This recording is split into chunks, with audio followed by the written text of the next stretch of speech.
Good evening, my name is Laban Ruto, TED 131 stroke 19. Today I'll be sharing an experience of technology trip 2. In my previous experience I shared about technology trip 1, about industrial health and safety, also factory layout and management. Today I'll also be sharing on SCADA system, industrial internet of things, electricity generation. I'll be sharing about coal, electricity generation. Also be sharing on motor manufacturing. So welcome so much as we journey together. Now SCADA, I learned that SCADA stands for supervisory control and data acquisition. That is the synonym of the word SCADA, is actually supervisory control and data acquisition. So it is an application where data is collected from a system and fed into a control unit so that it can be run through different programs, different machines, to ensure there is a smooth flow in production, for example. And also I learned about the history of SCADA. For example, in 1940, that is where the SCADA developed from. That is the origin of SCADA. And SCADA has 4 main functions, and one of the functions is data acquisition. It has to communicate this data, and it has to present this data, and it is also used to control a system. So that is a function of SCADA.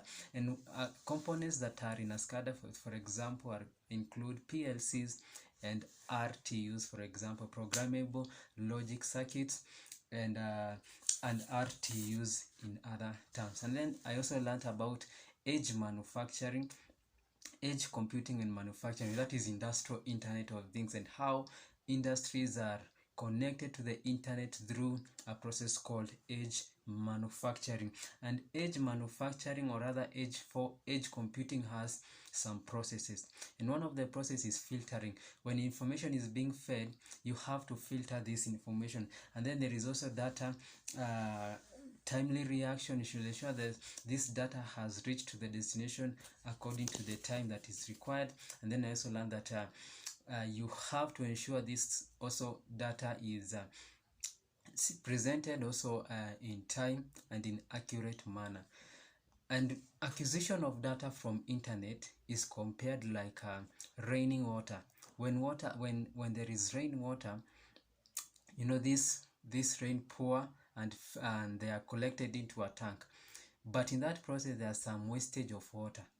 And when there is this wastage of water, some water may come into that tank while others will get lost during that process. So in the same way, and how data works, that in the process of retrieving, accessing information, some information may be lost, some information may be fed into a system.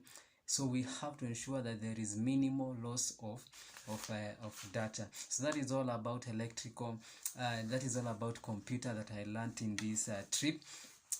Now, when we come to electricity generation, there are different forms of electricity generation. There is hydroelectric power, there is coal generating power, there is thermal. Thermal is actually generating electricity from the Earth's crust.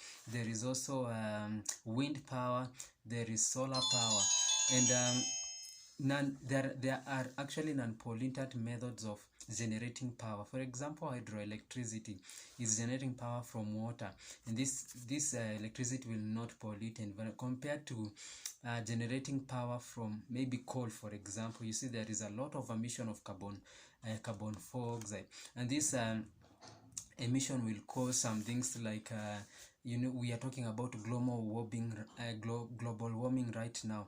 There is intensity of heat radiation across the world, where China is engaging in a lot of manufacturing. There is a wastage of and emission of gases into the air, and this brings about global warming. So in as much as we're talking about electricity generation, there are other side effects of electricity generation. Therefore we have to look in an angle of we are generating electricity that cannot affect any human life.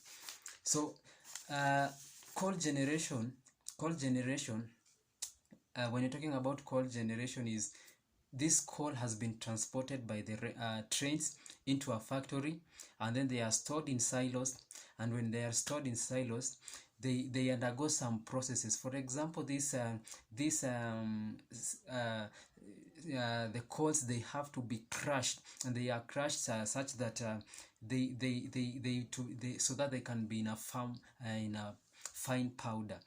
And when they become in a fine powder, they pass through a lot of processes. For example, there is heating, and then when they are heated, they produce steam, and then when this steam they run the turbines, and then that is how generation electricity actually happen. Of course, there is a motor that are there in that company, in that factory, that generate electricity through motors.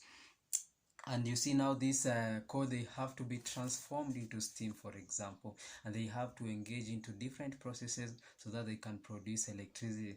I also learned that electricity generation through coal feeds 2.9 million people in Alabama, and it's producing around 24 kilovolts, 24,000 volts of electricity, and then it is stepped up to 50 kilovolts of electricity to be fed into consumers. And one of the gadgets that we are using in this process is called transformer. Transformer actually step up the voltages from a certain value to a certain value according to the test and the taste of electricity company that is generating that.